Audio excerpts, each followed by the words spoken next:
Esto es Así lo vemos por AN Televisión. Séneca, filósofo griego, padre del estoicismo, decía: no es que la vida no tenga mucho tiempo, es que perdemos el tiempo de la vida.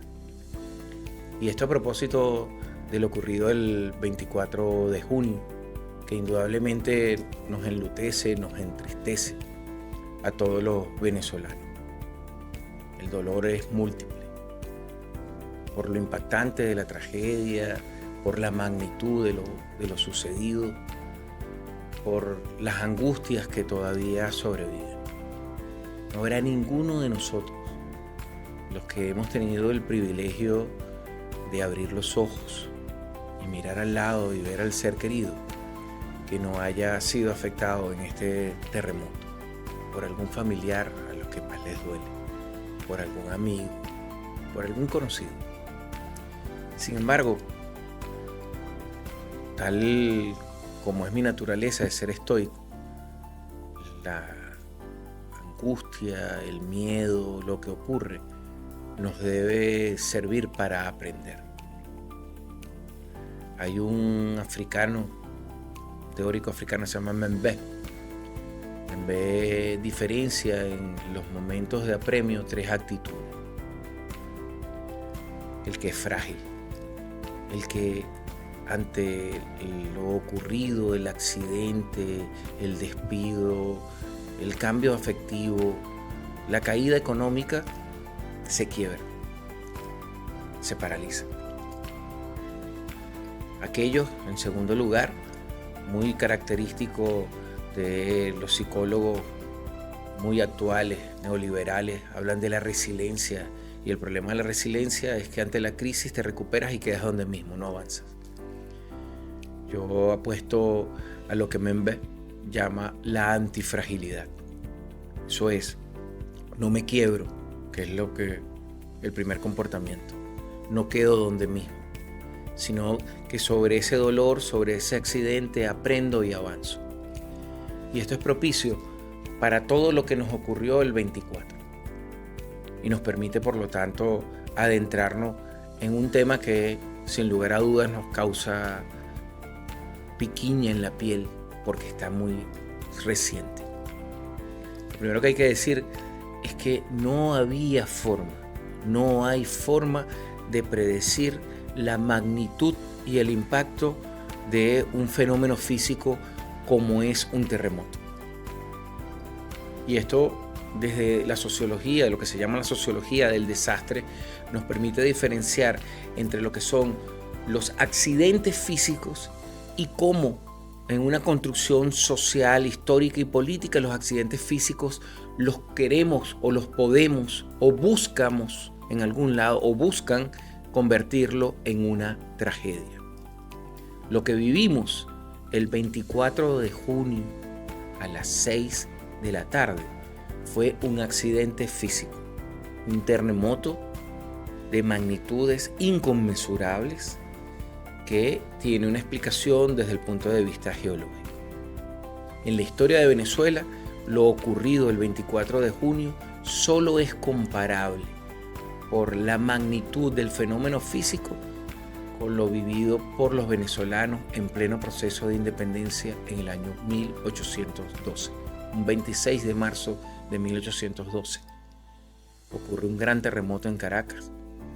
No existen los sismógrafos para esa época, pero los registros que hemos conseguido los historiadores a partir de las memorias de los cronistas, de los que vivieron la época, nos habla también de 2 terremotos de grandes magnitudes. Algunos expertos en el análisis de los fenómenos físicos que han sacudido a Venezuela en su historia, como Rogelio Artés, profesor de la Universidad Central de Venezuela, que tiene un extraordinario trabajo sobre el terremoto de 1812, señala que muy seguramente haya tenido una magnitud superior a los 6.5 en lo que hoy llamamos la magnitud del momento, no la escala de Richter. Y esto es importante aclararlo, ya no se habla de 6.5 en la escala de Richter ni nada por el estilo, sino que se habla de magnitudes en el momento. porque analiza el impacto sobre la superficie, el impacto sobre las estructuras. Y esos registros que señala Rogelio Artés en su libro sobre el terremoto de 1812 nos indica que indudablemente esto es un fenómeno ya recurrente. Hay cronistas de Indias que también señalan magnitudes de terremoto en las fallas que están en el país hacia el oriente.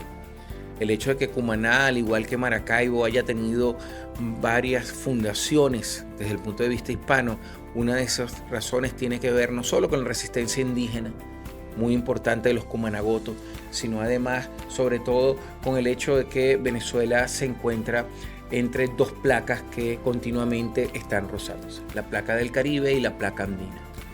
Y esto es importante entenderlo. Venezuela está en medio de una zona sísmica.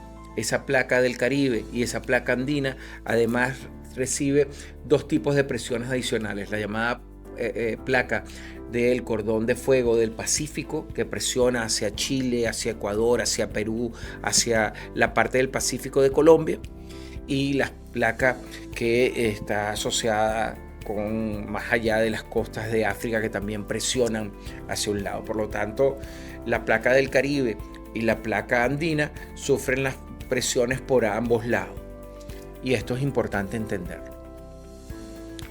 Pero hay cosas que debemos aclarar, es nuestro deber aclararlo, y esto no tiene nada que ver con el papel que como actor político tengo, sino el papel como analista que soy.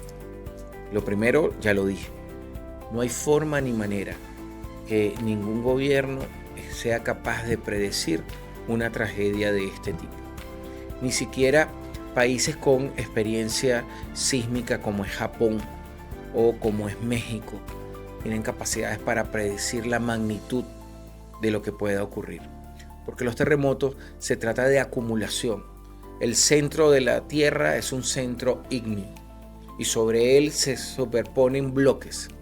Estos bloques tienen fracturas entre ellos y van acumulando pequeñas cantidades de energía a partir que el centro impulsa a esas placas. Esa energía no se libera de una vez, es como la caída de una bomba atómica. Va cayendo, se produce la explosión y luego va ampliando esta manifestación, la energía acumulada durante décadas, incluso durante hasta casi un siglo. Y eso nos explica la magnitud del terremoto ocurrido el 24 de junio. El último gran terremoto, lo repito, lo subrayo, gran terremoto en términos de magnitudes ocurrió en 1812.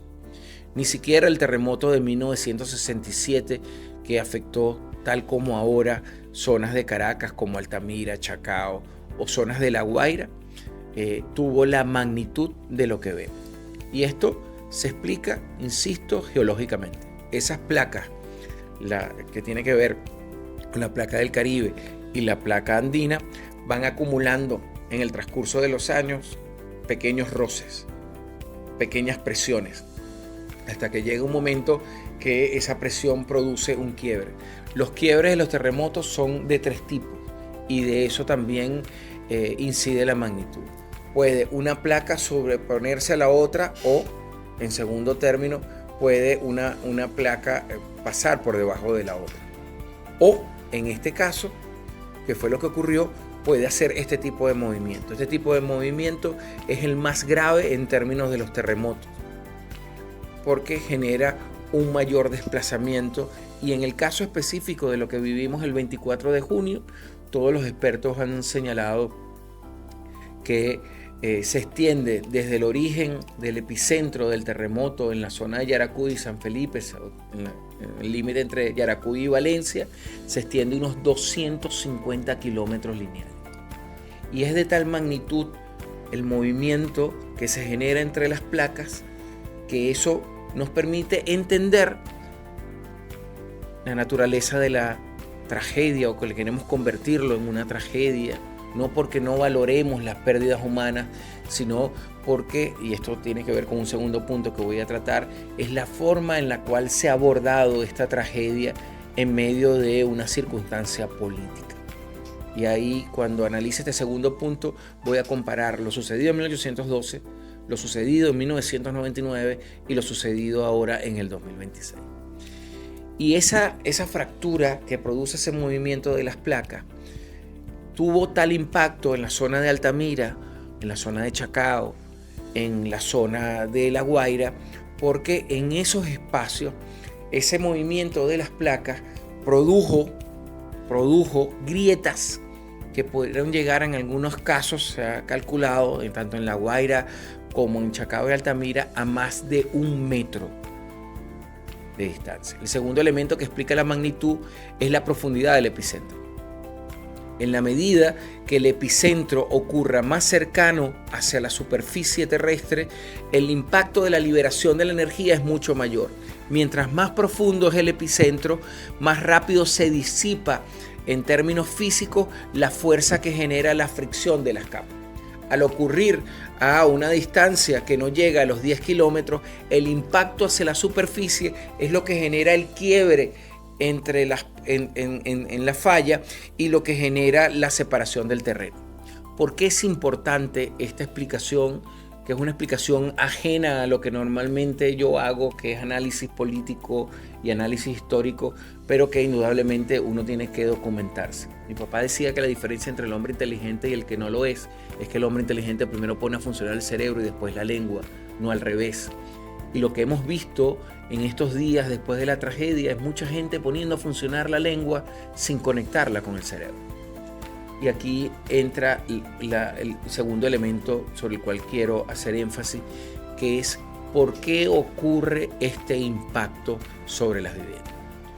Porque los ingenieros civiles, los ingenieros expertos en construcción, todos hacen cálculos matemáticos pensando, como es en el caso de Venezuela, al estar en una zona de alta actividad sísmica, piensan en cómo esa construcción puede resistir. Y los cálculos de los ingenieros siempre consideran que esas estructuras pueden resistir entre 20 y 30 centímetros de movimiento de la estructura ante un terremoto. Lo que no pueden calcular, y es imposible calcularlo, predecirlo, es cuando puede ocurrir un terremoto de tal magnitud que haga que la separación que va a sufrir la estructura no sea de 20 a 30 centímetros como está preparada para resistir, sino que sea de 1 metro, 1,5 metros o 2 metros.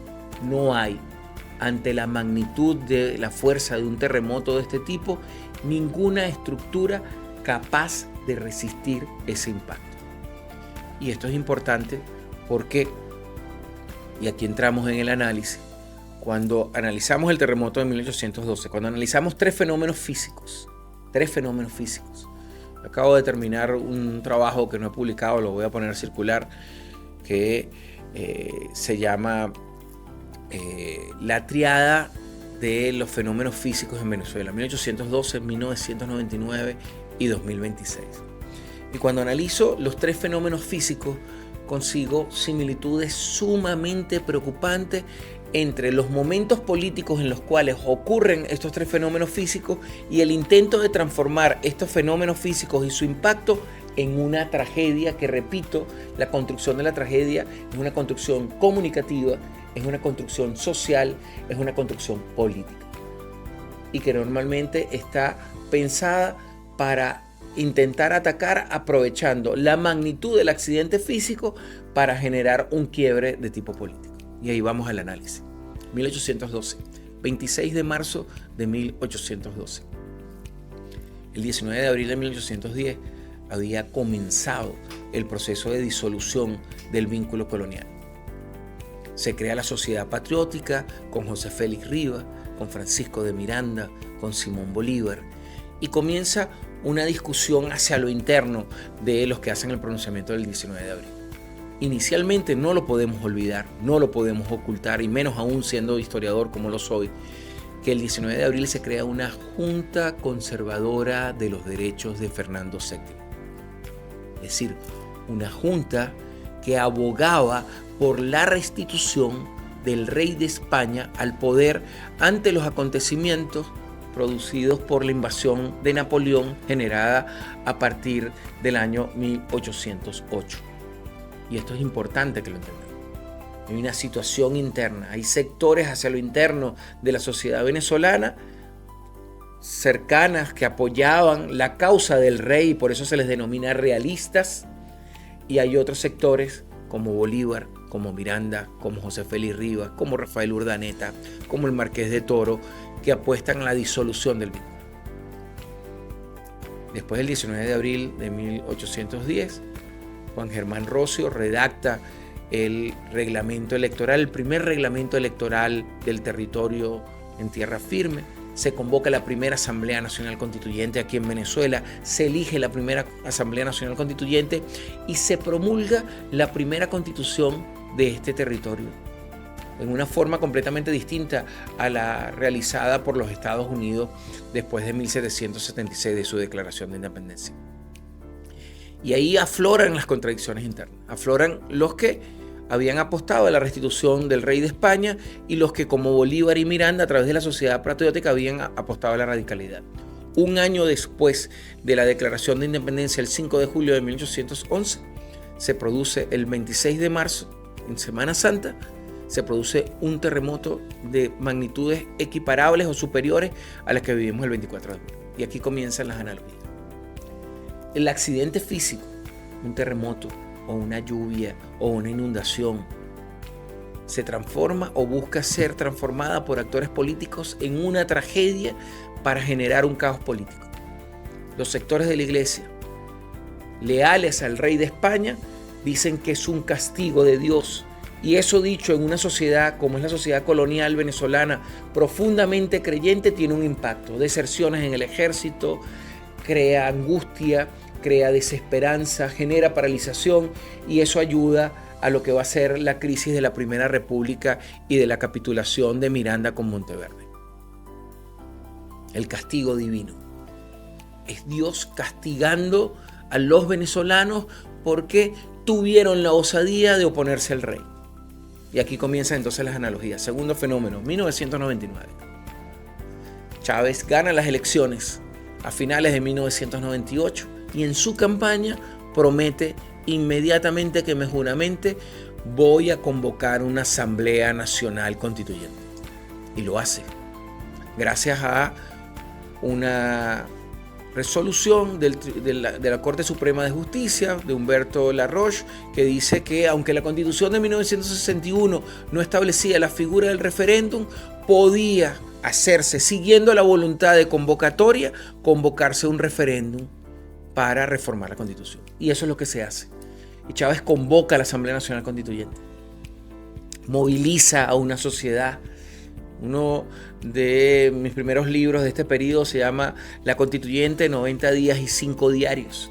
Un texto que en conjunto con el equipo de investigación que yo dirigía en la Universidad del Zulia, encabezado junto conmigo con el profesor Temístocles Cabeza, hicimos una recopilación de eso, de 90 días del debate en 5 diarios, el Nacional, el Universal, Panorama, Diario Crítica y Diario La Columna.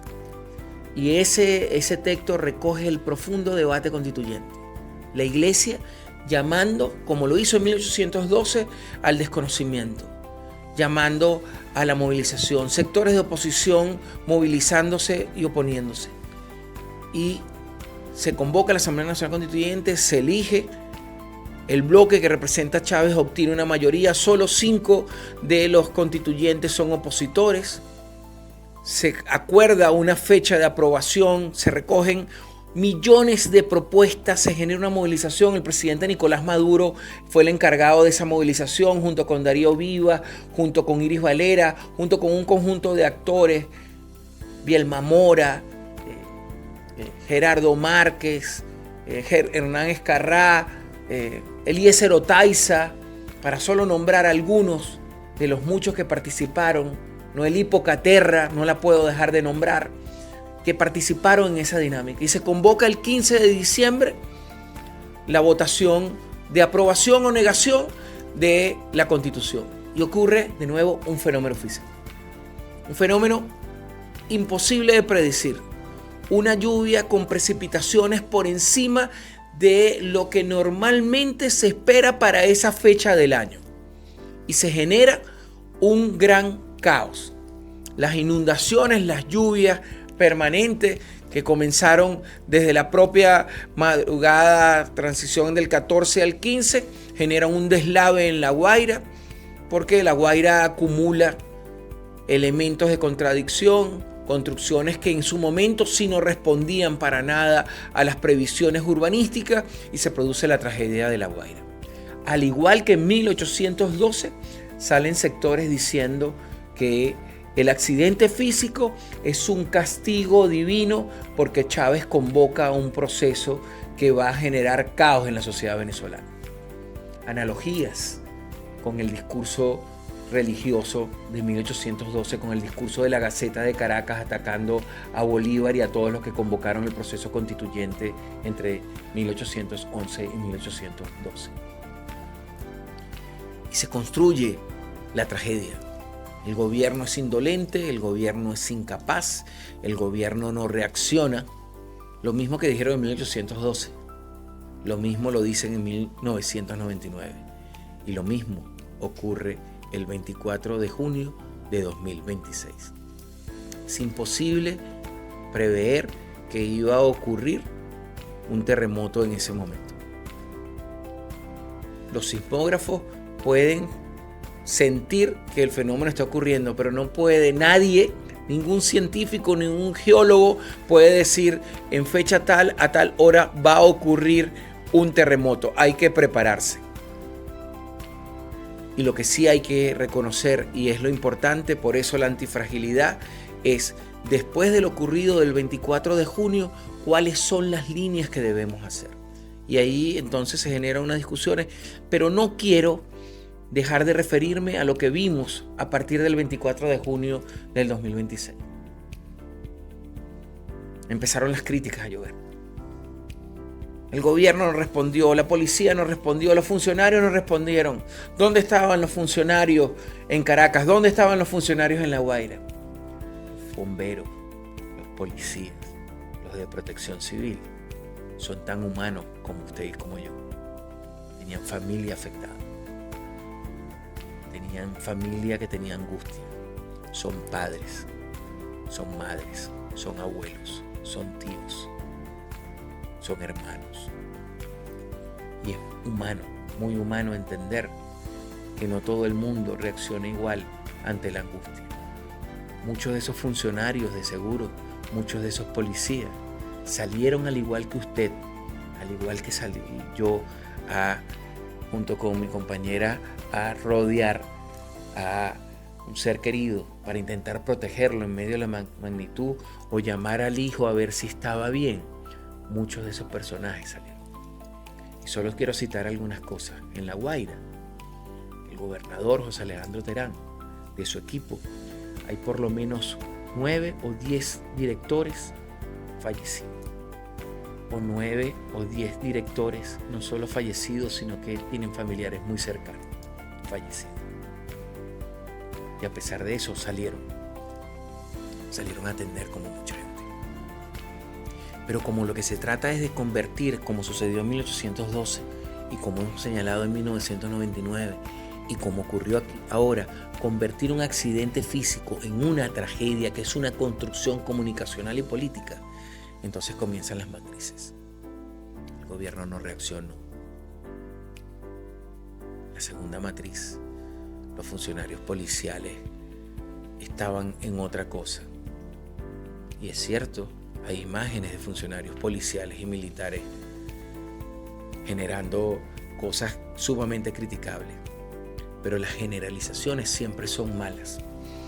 Y yo aquí recurro, como filósofo político que soy, a lo que Sócrates llamaba los 3 filtros. Sócrates, en un momento determinado, alguien se le acerca, le dice: Sócrates, tengo algo que decirte. Y Sócrates, filósofo griego, lo para y le dice a la persona: ¿tú estás seguro que lo que me vas a decir es verdad? Y la persona le contesta: no. ¿Tú estás seguro que lo que me vas a decir es útil? Y la persona le contesta: no. Y el tercer filtro es: si no estás seguro que es verdad, si no estás seguro que y me es útil, ¿para qué me lo vas a decir? Y esto es importante que lo digamos para los periodistas. Los 3 filtros de la verdad de Sócrates. ¿Está usted seguro que lo que va a decir es verdad? Pongamos un ejemplo. El alcalde de la ciudad de Panamá, a quien le agradecemos indudablemente su intento de ayudar, envía malintencionadamente, pues como dice el ministro del Interior, Diosdado Cabello, y como dice los dichos de las madres nuestras y los abuelos, cada ladrón juzga por su condición. Introduce el alcalde de Panamá en la ayuda humanitaria que envía unos GPS porque él de entrada presume que la ayuda va a ser desviada. Es la matriz. Si en 1812 es la matriz de que era un castigo, si en 1999 era la matriz que era un castigo también divino, aquí la matriz es el gobierno revolucionario se roba y desvía la ayuda. Los funcionarios no responden. El Estado está paralizado. Y empiezan las matrices de los miserables, de los idiotas, no como insulto. Yo debo recordar de nuevo como filósofo político que para los griegos el idiota era aquel que, teniendo derecho a participar en el ágora, que era el espacio para el debate de la democracia griega, en vez de participar lo ignoraba y no se pronunciaba sobre la base de la certeza. Bueno, los idiotas, esos que llamamos hoy en día influencers, empiezan a repetir: el gobierno venezolano, el gobierno de la presidenta encargada Delcy Rodríguez se está robando la ayuda, por no aplicar los 3 filtros de la verdad. La verdad es que es cierto, esa ayuda llegó hasta Maturín, pero llegó hasta Maturín porque una familia que recibió la ayuda, tal como están haciendo muchas familias que quedaron sin casa, que quedaron sin ropa, que quedaron sin cédulas, que quedaron sin nada, se van a donde los familiares que los acogen. La familia decidió irse a Maturín con alguien que ayudó.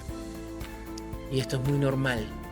Yo tuve la experiencia de alguien muy cercano a mi pareja que vino a ayudar desde Margarita.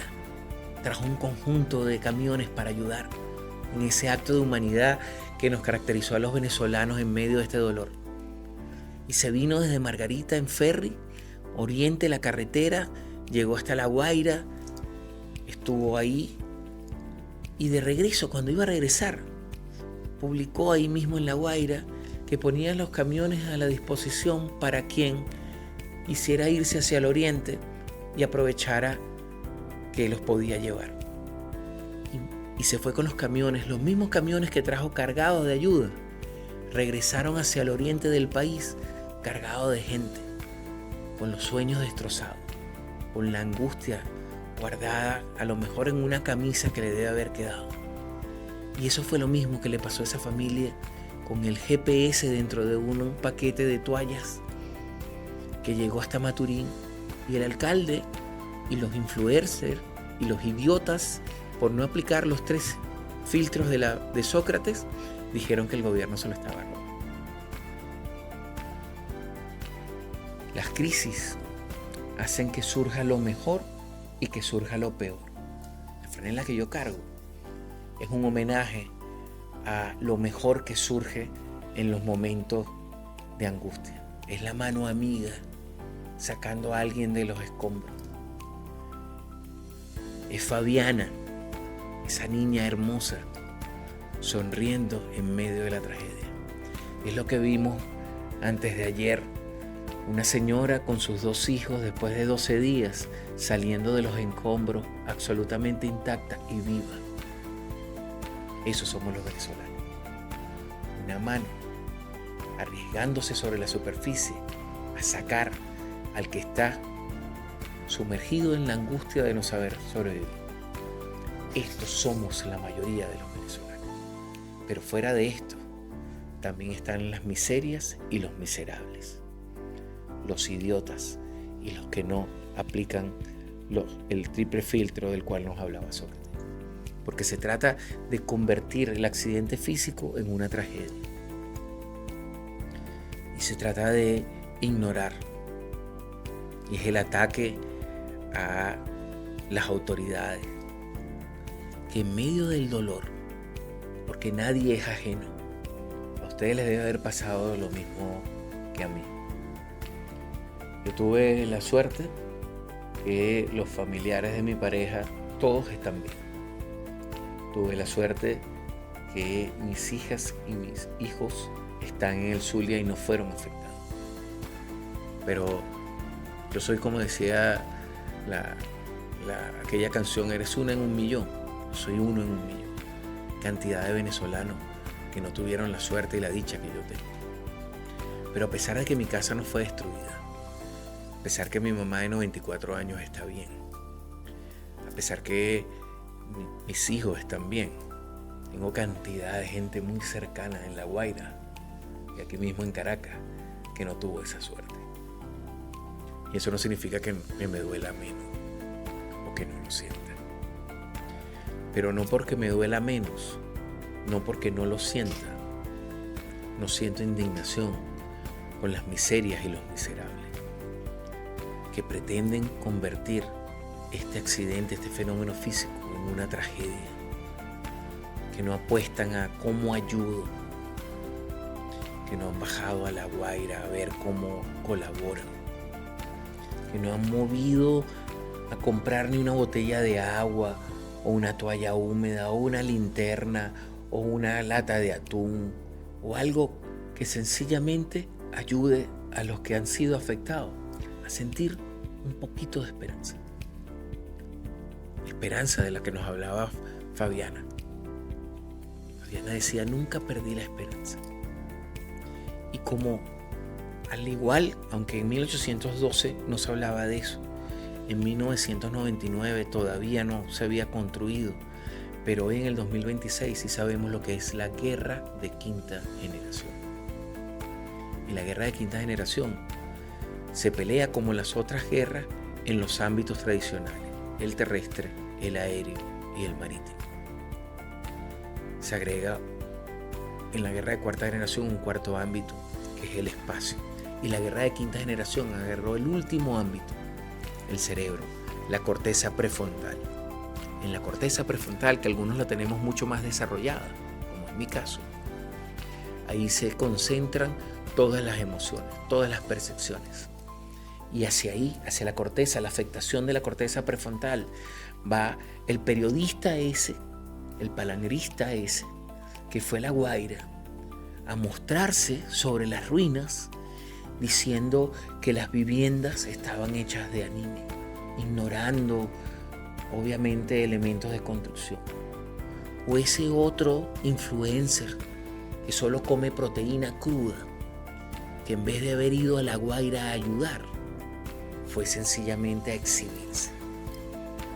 Porque cuando transformamos el fenómeno físico en una tragedia, ese proceso de transmutación del fenómeno físico, terremoto, inundación, lluvia torrencial, y lo queremos convertir en una tragedia, en esta guerra de quinta generación salen los que, utilizando este aparatico a través del cual yo me estoy comunicando con ustedes y que pretende de alguna manera ser un instrumento de aprendizaje, en vez de transformarlo en un instrumento de aprendizaje o de solidaridad o de acompañamiento, transforman este aparatico, esa pantalla, la transforman simplemente en un elemento para conseguir likes, para generar ingresos, y sobre la tragedia, sobre el impacto emocional, obtener un beneficio personal. La miseria y sus miserables. Es lamentable, indudablemente. Pero como lo que se trata es no de ser frágil, no de ser resiliente, sino de construir la antifragilidad, es qué viene ahora, qué hacemos, qué ha estado haciendo el gobierno nacional, encabezada por la presidenta Delcy Rodríguez, por los gobernadores de las zonas afectadas, por los equipos de protección civil, por los equipos de policía, por por los voluntarios civiles que salieron, por la solidaridad internacional que nos ha llegado de México, de Turquía, de Siria, de la India, de China, de tantas partes, mostrando lo mejor, mostrando esto. Una mano que en medio del riesgo busca sacar a otro que está sumergido y buscar vida donde a veces se pierden las esperanzas. Buscar rescatar a ese que no conocemos, pero que sabemos que tiene a alguien que lo va a extrañar. Y como el pueblo venezolano es un pueblo creyente, quiere conseguir a su familiar y enterrarlo como se debe. Y están ahí las diferencias de las acciones entre los que buscan colaborar llevando agua, ayudando si son rescatistas, ayudando si son médicos, ayudando al trauma psicológico, y los que sencillamente utilizan este aparato para ganar adeptos y para convertir todo en una tragedia política. Es doloroso,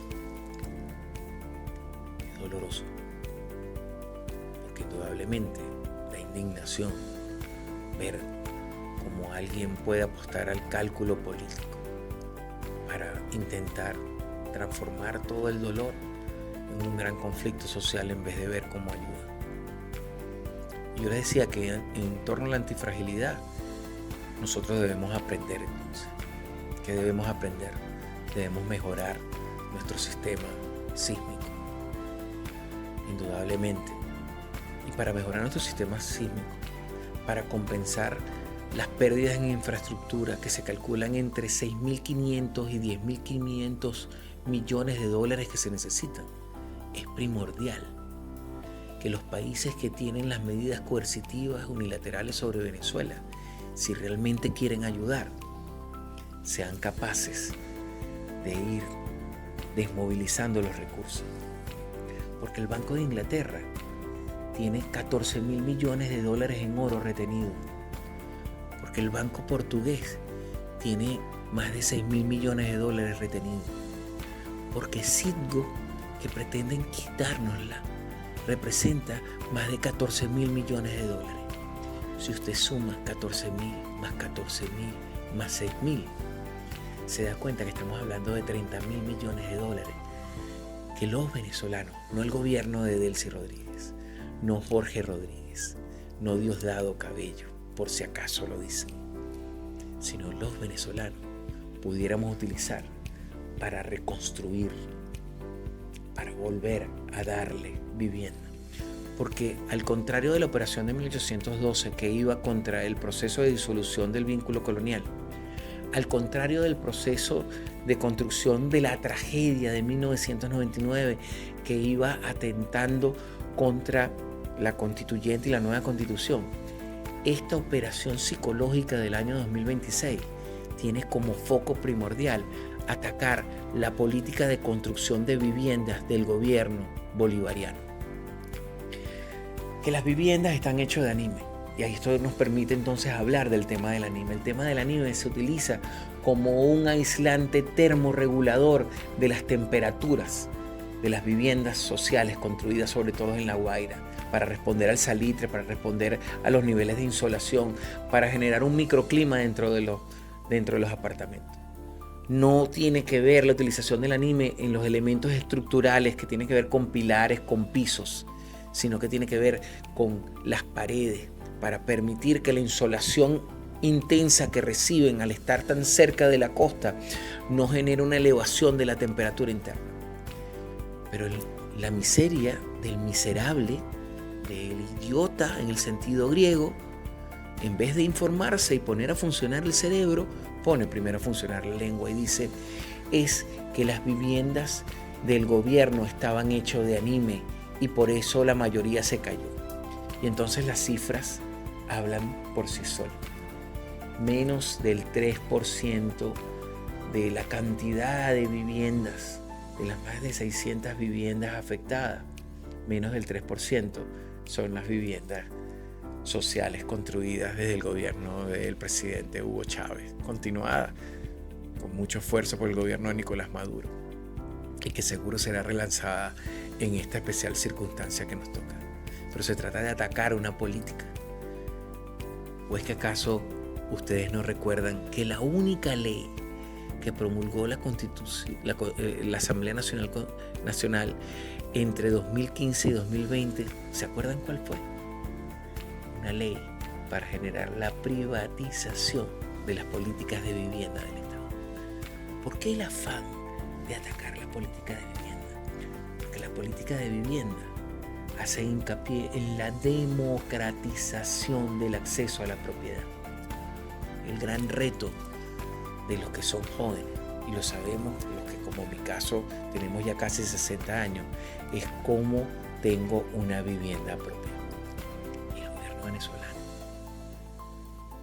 con el impacto de las medidas coercitivas unilaterales entre 2012 hasta 2025, de más de 860 mil millones de dólares en pérdida, ha construido 5 millones de viviendas para 5 millones de familias venezolanas que necesitan tener algo. Y por eso es importante atacarlo ahí, en la miseria de los miserables, en la intención de buscar generar un caos. La respuesta nuestra tiene que ser múltiple. Tiene que ser aquello que, como tal sucedió en el 99, le dicen a los guaireños que son tan apegados a sus tradiciones, a sus valores, aquí no pueden estar. Y Terán, ese compañero, ese joven gobernador, tal como hizo en 1999, diciendo yo no me voy, yo me quedo aquí. Está diciendo ahora a los guaireños, yo me quedo aquí. Y ahí es donde el gobierno nacional, los organismos internacionales tienen que ayudar. ¿Ayudar cómo? Primero, si realmente quieren hacerlo, descongelen los bienes, los millones de dólares que tenemos congelados los venezolanos para poder avanzar en la reconstrucción. Si los países que nos han agredido, que nos siguen agrediendo, quieren ser sinceros, quieren ser solidarios y, mejor aún, quieren ser humanos, desbloquee los fondos que tenemos afectados por las medidas coercitivas unilaterales. Con 6.500, con 7.000 millones de esos casi 30.000 millones de dólares que tenemos congelados, podemos volver a construir vivienda, podemos arreglar las carreteras, podemos arreglar los más de 30 hospitales afectados. Podemos volver a hacer sonreír a esos niños que perdieron a sus padres. Podemos ayudar a la gente. Y eso implica, no, como dicen algunos, no volvamos a construir en La Guaira. Es muy fácil decirlo para el que no siente la matria, para el que no siente lo que es el amor al terruño. Pero el de La Guaira, el guaireño, tiene un amplio amor a su territorio y dice no quiero irme. Pero para quedarse el guaireño hay que tener recursos para, apoyado con la experiencia de los japoneses y los mexicanos, construir ahí con pilotes lo suficientemente profundos, con una ingeniería de sismo resistencia que permita de nuevo habitar esos espacios. Porque si no, imagínense si siguiéramos la recomendación de los idiotas, repito, no como insulto, sino como ignorante. Imagínense que Japón o México, cada vez que sienten una magnitud, dijeran no. Japón dice, hay que mover a todos los japoneses y llevárnoslos para Corea, porque en Japón no se puede vivir, porque Japón está en medio de una de las placas sísmicas, de la zona sísmica más grande. O imagínense ustedes mover a los más de 35 millones de mexicanos que viven en Ciudad de México, porque la Ciudad de México constantemente es afectada. No, ahí no se puede vivir. ¿Se lo imaginan? Es mucho más fácil decir una idiotez que pensar en cómo hacemos de nuevo vivible La Guaira y cómo le permitimos a los guaireños el derecho de quedarse donde tienen a sus antecesores, donde tienen sus abuelas, donde tienen su origen, donde tienen sus raíces, y hacer construcciones que sean capaces de ser sismo resistentes. Eso implica inversión en ciencia y tecnología, eso implica liberación de recursos, eso implica investigación en nuevos materiales de construcción, eso implica en una rezonificación indudablemente, pero sobre todo implica entender que el guaireño tiene el derecho de querer quedarse ahí y que nosotros, todos, tenemos la obligación de ayudarlo. Que no es momento para miseria,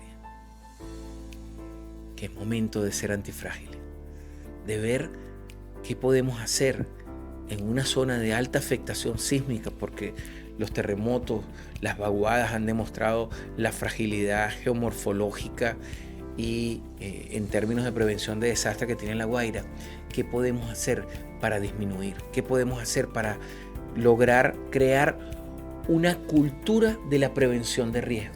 Una cultura que responda a los momentos imprevisibles y responder a eso.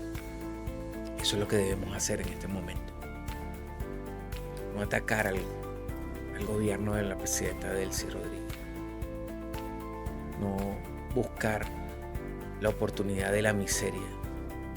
Es el momento de ser absolutamente solidario y demostrar que tenemos del lado izquierdo del corazón. Habrá los que siguen apostando a la miseria. Nosotros decidimos, como decía el filósofo Nietzsche, en una obra extraordinaria que se llama Más allá del bien y del mal, Nietzsche decía: soy humano, demasiado humano.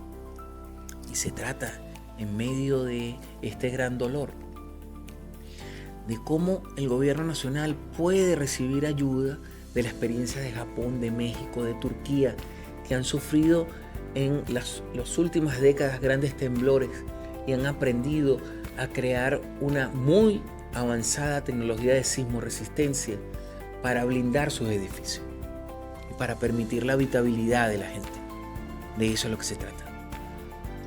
De cómo México, de cómo Japón, de cómo Turquía pueden ayudar en su experiencia en sismo resistencia a que nosotros logremos de nuevo levantar a La Guaira.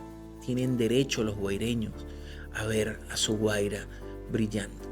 Da mucho dolor para los que conocimos la magnitud de la tragedia del 99, conocimos el esfuerzo que hizo García Carneiro y que conocemos el esfuerzo que estaba llevando adelante José Alejandro Terán, ver La Guaira de nuevo destrozada.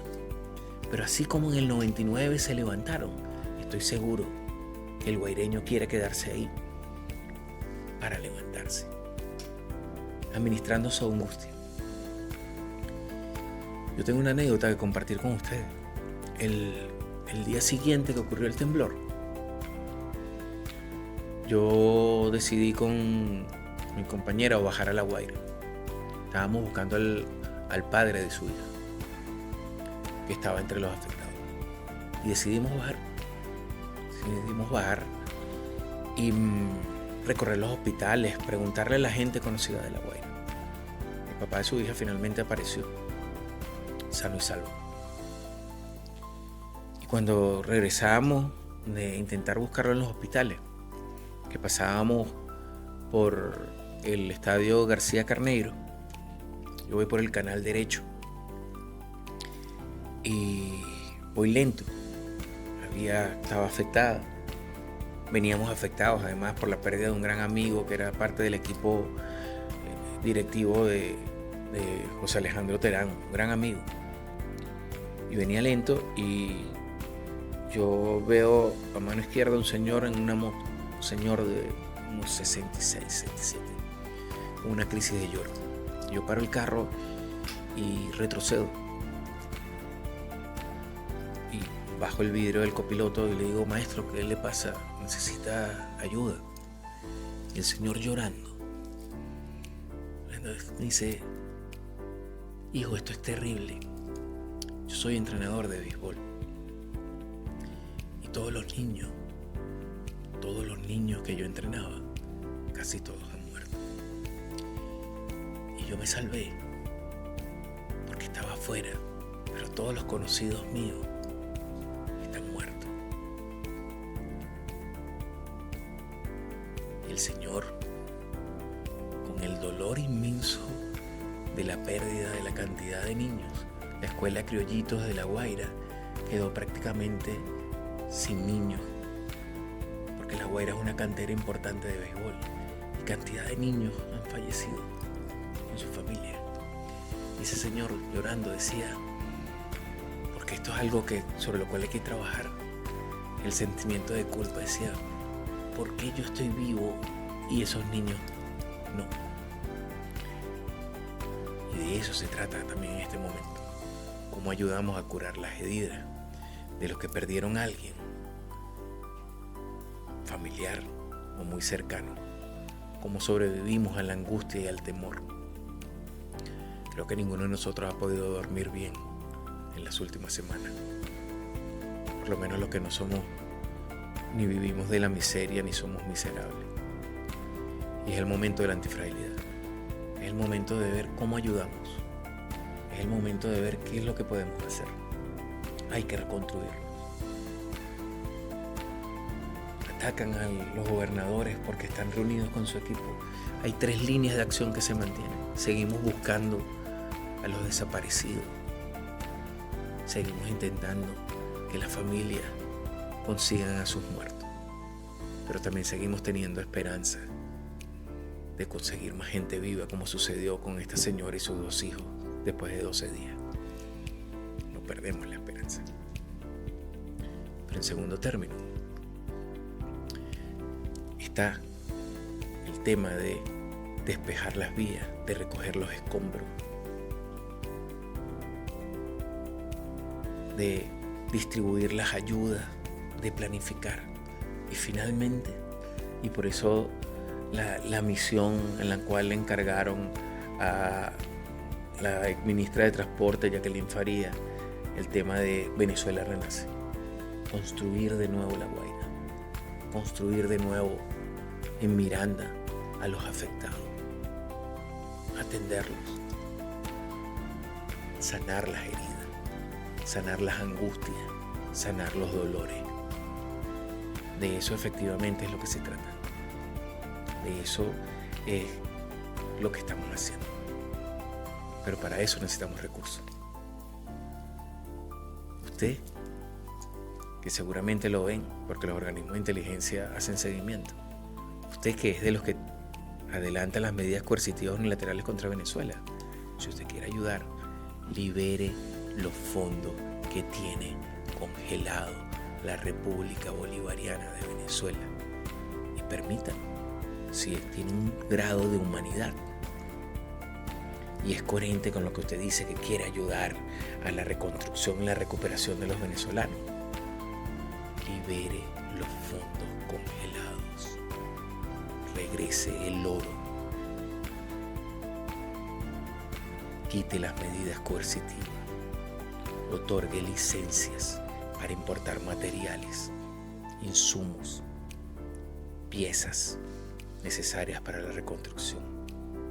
Permita que las aeronaves que tenemos retenidas, los barcos que tenemos retenidos, que las empresas que quieren ayudarnos pero no se atreven por el sobrecumplimiento, lo puedan hacer. Si no, su intento de ayuda, mis queridos países que siguen las medidas coercitivas unilaterales, es simplemente una mentira. Y a los mentirosos siempre se les cae la máscara. ¿Quiere ayudar? Ayúdenos en eso.